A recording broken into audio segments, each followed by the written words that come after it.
Victims of Fate is a book that clearly buttresses the point that every action attracts a corresponding consequence. It is a story of two mothers, Queen Laraba and Mrs. Amedu, who, in satisfying their selfish interests, allowed their moves to degenerate to dangerous proportions that even their blood ties could not avert.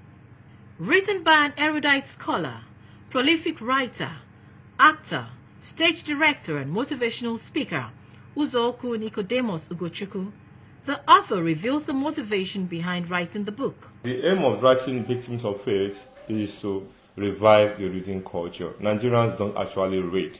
And I don't blame them to that extent, because most of the books they read, the story is somehow one way. Actually, from the beginning, they already know the end of the story. So telling them to read is like wasting, their time, because they can actually tell you, okay, Victims of Fate, this is the end of it. But in this kind of story, I also try to do what? Encourage them by showing them, by kind of producing an artwork that demand a lot of critical thinking. Each chapter, each line, it's kind of, you cannot just read the one line without finding out what could be the second line, the third line, and the rest of the lines. So with that, they are being motivated to read and read. Some of the various chapters of the book include The Revelation, Okito Escapes, The Journey Home, The Next Level, and many more.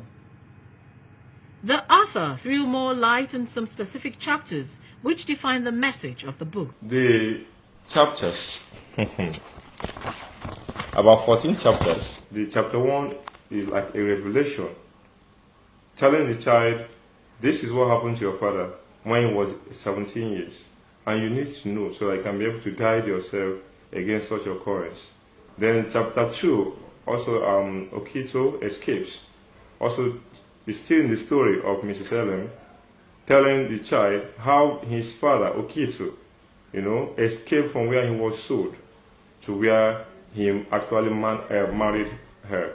The most critical of all the chapters, I can say where the hit is actually in chapter 14.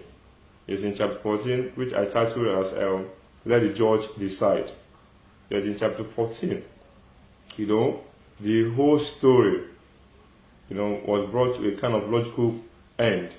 Written in simple and prosaic language for easy reading and comprehension, some readers of the 182-page book attest to this fact and also spoke on the lessons they learned. There are lots of lessons in that book. It's a very interesting story. I will pick one or two lessons there. Number one, it's good to be good. And then we also learned there's something also that the book has portrayed. That's the interference of the spiritual in the affairs of men. You could see a place where the spirit was talking to a girl about the boy that came as a slave into the house. That this boy is not just your brother, he's your lover. It's very inspirational, very motivating, and their choice of words inspires you.